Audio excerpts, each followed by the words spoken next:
Bonjour à tous, je vous propose aujourd'hui de vous présenter mes derniers achats, mes dernières réceptions de livres. Donc vous allez voir que j'ai été plutôt raisonnable puisque j'ai acheté que 2 livres, mais j'ai reçu quelques nouveautés de la part de maisons d'édition et ça me fait plaisir de pouvoir vous les présenter parce que dedans il y a vraiment du très bon. Donc je vous propose de vous présenter ça tout de suite. Le premier livre dont je vais vous parler, c'est un livre que j'ai reçu dans le cadre d'une opération qui a été lancée par la maison d'édition, donc qui est Gallimard Jeunesse. C'était autour de la sortie du roman Une semaine, 7 lundis. Alors pour vous présenter un petit peu le livre, c'est l'histoire d'une jeune fille qui va être condamnée pendant une semaine à revivre inlassablement le même jour. Et il se trouve qu'en plus ce jour-là, c'est le lundi. Et que ce lundi en plus est une catastrophe pour elle. Elle s'est fait larguer par son copain, il va se passer plein de trucs pas possibles dans sa vie. Et du coup quand elle va se rendre compte que ce lundi se répète sans arrêt, elle va essayer de changer des petites choses par-ci par-là. Et je pense que vous connaissez ce qu'on appelle l'effet papillon, c'est-à-dire quand on change une toute petite chose, et ben il y a de grandes conséquences. Et c'est exactement ce qui va se passer pour elle. Donc si vous voulez en savoir plus sur ce livre, sachez que j'ai fait un article sur mon blog parce que je vous l'ai pas encore dit je crois sur la chaîne, mais depuis quelques temps j'ai un blog. C'est pas un blog qui est vraiment dédié au livre, même si c'est une grande partie, mais c'est un blog que je veux vraiment plus large. Je veux parler de la culture, du lifestyle, des voyages, de plein de trucs. Et ça me permet aussi de faire quelques petits focus sur certains livres. Bref, c'est un roman que j'ai bien aimé, même si honnêtement il est quand même très adolescent, jeunesse.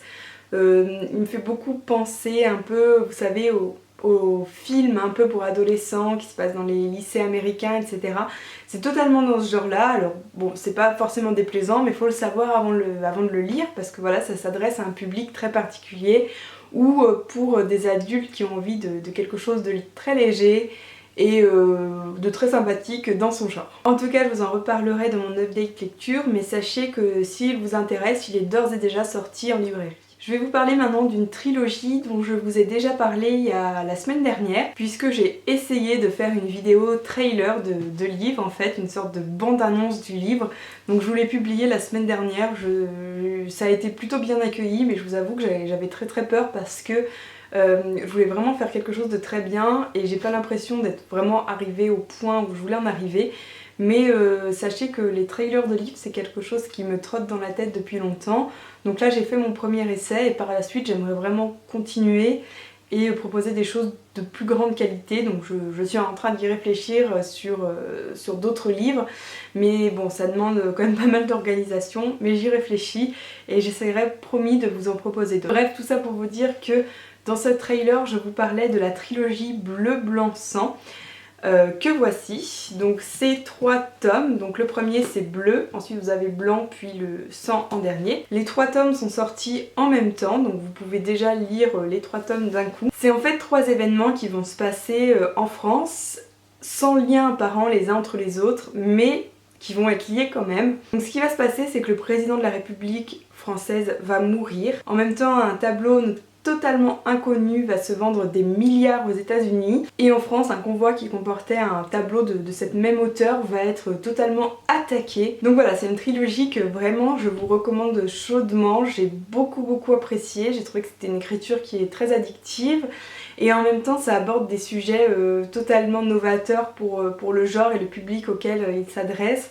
Ça parle de la crise économique, ça parle un peu de l'oligarchie, vous savez, les liens qui unissent les grandes familles françaises, qui les unissent elles-mêmes à la politique, à l'économie, etc. Très intelligent, vraiment c'est une très bonne trilogie que je vous recommande chaudement. Ensuite j'ai eu la chance de recevoir de l'auteur dédicacé l'édition collector de Nos âmes jumelles et Nos âmes rebelles. Donc il est sorti il y a quelques jours et en fait ça reprend donc le premier tome Nos âmes jumelles de Samantha Bailly, son deuxième tome Nos âmes rebelles et un petit bout de son nouveau manga qu'elle a sorti récemment. J'étais trop contente parce que vous savez que Nos âmes jumelles pour moi c'est vraiment un de mes livres préférés au monde. D'ailleurs je pense que je vais vous faire bientôt une vidéo sur mes livres préférés au monde parce que je me rends compte qu'il y en a que je vous ai pas parlé depuis longtemps et ça m'embête. Bref, je pense que je vous ai déjà assez parlé de ce livre et en plus je vais vous en reparler, mais sachez que si vous n'avez pas encore lu ces 2 romans, vous pouvez déjà vous prendre l'édition collector, comme ça vous avez le 1 et le 2 à la suite. des éditions PKJ, Pocket Jeunesse. Maintenant j'ai eu la surprise de recevoir ce livre, donc Le piège de l'innocence, qui est un livre écrit par la personne qui a écrit Sous la même étoile, je crois que ça s'appelle comme ça. Oui, je viens de vérifier, c'est bien Sous la même étoile, donc si vous connaissez peut-être ce livre, sachez qu'elle va sortir un nouveau livre, donc celui-ci. Donc il s'agit des épreuves non corrigées, le roman en lui-même va sortir le 17 novembre. Et donc d'après ce que j'ai lu dans le résumé, c'est l'histoire d'un jeune homme qui va se retrouver accusé à tort de viol parce que à la suite d'une soirée un peu bien arrosée, il va ramener une jeune fille chez elle parce qu'elle est complètement saoule. Et il se trouve que le lendemain, cette jeune fille va dire qu'elle a été violée et donc tout va porter à l'accusé alors qu'il est innocent. Donc voilà, ça a l'air d'être une histoire quand même assez... voilà. Mais si ça vous intéresse, et je crois que l'auteur est beaucoup apprécié, donc sachez que un autre livre de cet auteur va bientôt sortir. Ce mois-ci, j'ai également reçu 2 box littéraires. Alors si vous ne savez pas ce que sont les box littéraires, en fait, c'est, vous savez, les box qu'on reçoit tous les mois avec plein de petits trucs dedans. Donc ça peut être des box beauté, des box nourriture.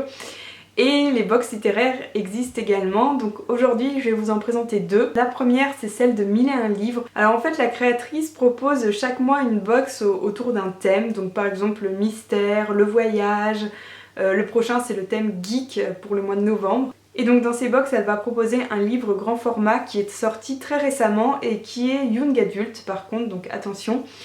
Donc elle propose ça et également plein de goodies en rapport avec la littérature, donc des cartes, des porte-clés, plein de trucs. J'avais fait un article sur cette box si ça vous intéresse, comme ça vous pourrez voir ce que j'ai reçu en termes de goodies, j'ai mis quelques photos.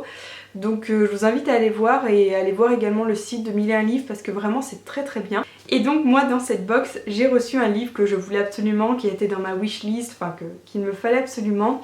C'est Songe à la douceur de Clémentine Beauvais, qui est l'auteur, vous savez, des Petites Reines. Donc c'est un livre que je voulais depuis que j'ai vu 2 critiques. La première c'est celle de Marine de Tartine aux pommes et la deuxième c'est celle de Mathilde de Mamal au livre, qui d'ailleurs est citée en 4ème de couverture, donc c'est grave trop la classe. Donc c'est une histoire d'amour d'après ce que j'ai compris, mais la grosse particularité c'est que c'est écrit en vers et qu'il y a beaucoup de jeux de présentation, de jeux sur l'écriture avec des calligrammes et plein de trucs. Donc ça a l'air vraiment intéressant et pour l'instant c'est un livre qui a connu vraiment de très très bonnes critiques. Et la deuxième box littéraire que j'ai reçue, vous la connaissez peut-être, c'est la Cube. Donc la Cube, la particularité cette fois-ci, ça n'a rien à voir avec 1001 livres. Ici vous allez demander un souhait en fait. Vous allez dire par exemple que vous aimeriez lire des livres en rapport avec tel personnage historique, avec telle époque de l'histoire, telle zone géographique. Et un libraire, donc un libraire indépendant, va choisir pour vous un livre qui vous conviendrait. Moi j'ai été un peu vache parce que j'ai donné un souhait vraiment hyper large et qui veut absolument rien dire. J'ai demandé un livre qui fait du bien, donc je me suis pas trop foulée j'avoue. Et j'ai eu la chance de recevoir ce livre, donc Les Suprêmes, que je ne connaissais absolument pas, mais quand j'ai mis la photo sur Instagram, plein de monde m'ont dit il est trop bien, t'as trop de la chance, tu vas adorer. Donc bonne pioche pour moi. Il s'agit d'une histoire d'amitié entre plusieurs femmes à la fin des années 60 aux États-Unis, donc sous fond de problématiques un peu raciales. Donc pour la Cube c'est pareil, j'ai fait un article, n'hésitez pas à aller le voir. Vous avez un livre mais vous avez aussi plusieurs goodies, donc des marque-pages, des crayons, des carnets. Elle coûte un peu moins cher que 1001 livres, mais les livres ne sont pas forcément sortis récemment et ce sont des poches, donc voilà. Maintenant je vais enfin pouvoir vous présenter les livres que j'ai achetés par moi-même. Le premier je vais vous le présenter mais alors en 2 secondes parce que je pense que je vais vous en reparler dans les semaines qui viennent. Il s'agit bien sûr de Harry Potter et l'Enfant maudit. Donc comme je vous le disais il y a quelques semaines, finalement j'ai pas lu la version anglophone parce que j'ai pas eu le courage. Et la version française est sortie finalement assez vite, donc je vais me plonger là-dedans, j'ai trop hâte. Et même si je sais que voilà, c'est pas forcément hyper bien, ça me fait quand même plaisir de pouvoir me replonger dans cet univers. Et le deuxième livre que j'ai acheté, alors ça va peut-être vous surprendre, c'est celui d'une blogueuse, celui de Betty Autier, donc du blog de Betty je crois. C'est celui-ci, donc c'est Betty en fait, vous voyez, puis dessus vous avez plein de ses photos Instagram. Alors, je l'ai acheté parce que Betty c'est quelqu'un qui m'intrigue beaucoup parce qu'elle est partie vraiment de rien. Le livre est très beau, donc je l'ai lu. Il y a de très très belles photos. Ce qui est très bien c'est que Betty va vraiment parler un peu de l'envers du décor, du fait que pour elle Par exemple les donuts qu'elle mettait en photo, elle ne les mangeait jamais, qu'elle a eu des gros problèmes de troubles alimentaires, etc. Ça reste quand même un très très beau livre, il y a de très belles photos, c'est un bel objet livre. Au niveau du contenu, je suis un peu plus mitigée, mais bon, je savais plus ou moins à quoi m'attendre. Voilà pour ce book haul, donc je vous ai tout présenté. Si vous avez des questions, n'hésitez pas, je suis à votre disposition.